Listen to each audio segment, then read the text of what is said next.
Well, hi, this is Jim's Little Boat. I'm Jim. It's a sunshiny day. My allergies have been killing me, but they're a little better today. And I'm just sitting down in the boat, drinking Alaska Amber and thinking about going out tomorrow. Just checking on some stuff. When I got down here today, the interior of the boat was bone dry, and I think that has a lot to do with the new cover.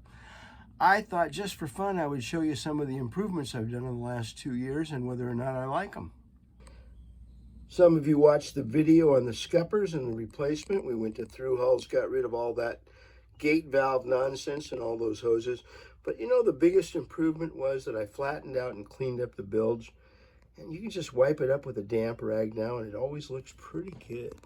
So I was real happy with that. That turned out to be really good. I changed out the old USB charger port that was there and put a new one. It finally works. The old one didn't.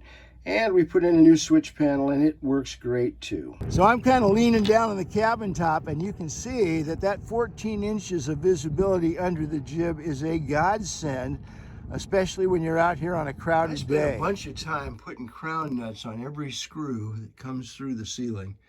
I think good investment, $1.29 a piece, but my buddy Tony will not rip out his head when he tries to crawl in the B-bird. I don't keep the curtains on the boat. The curtain rods were made out of styrene, and they just, after 50 years, just fell apart. They were nasty.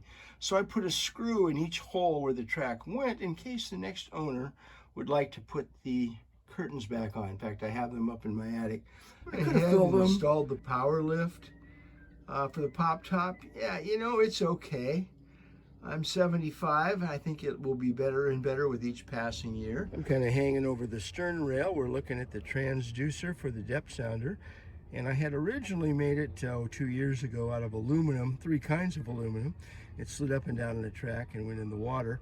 We have since redone it with a stainless steel jib car track and a big piece of plastic, as you can see there. And so when we're in port, we just pull the transducer straight out of the water, and it never gets any growth on it. Another real good fix. Normally the main sheet block and the cleat would fasten directly to the traveler there, but we added about 1 foot of cable. And the reason for that is it changes the angle so that the cleat is up there, and when you're fighting your way upwind, it doesn't accidentally cleat itself so often, and you have much better control over the jib. Another great fix. Happy with that one. We added the Simrad, and it's been a bit of a disappointment. The screen's kind of small. Actually, I like the phone app better, but it's continuous. It doesn't drain down the battery. I don't drop my phone overboard. I think the only thing I would say, if you're going to go 600, go to the next bigger one. The screen's really quite small, and the compass dominates it. I repaired the sliding hatch, and I did a good job. And it broke again. And now with all the pieces working correctly, I realized what the problem is, and I'll probably tell you about that in a future video. But the big problem is that the slot in the rail is too far above the cabin top, and the edge has to flex too much. So it's broken again. I'll fix it this winter.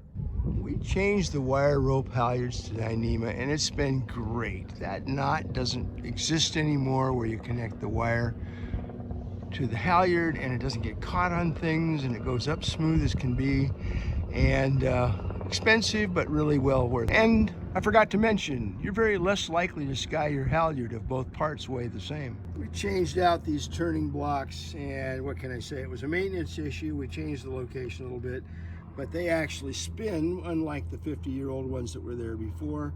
So now that's pretty sweet too. And we changed the coax inside the cabin, and it's ugly. It runs along the ceiling. It's not that ugly, but it does work great. And I could always hear U.S. Coast Guard Seattle, but now they come booming in here 5 by 9. This boat did not come with a stern rail, and as a consequence, the lifeline ended at this stanchion at the end of the cockpit.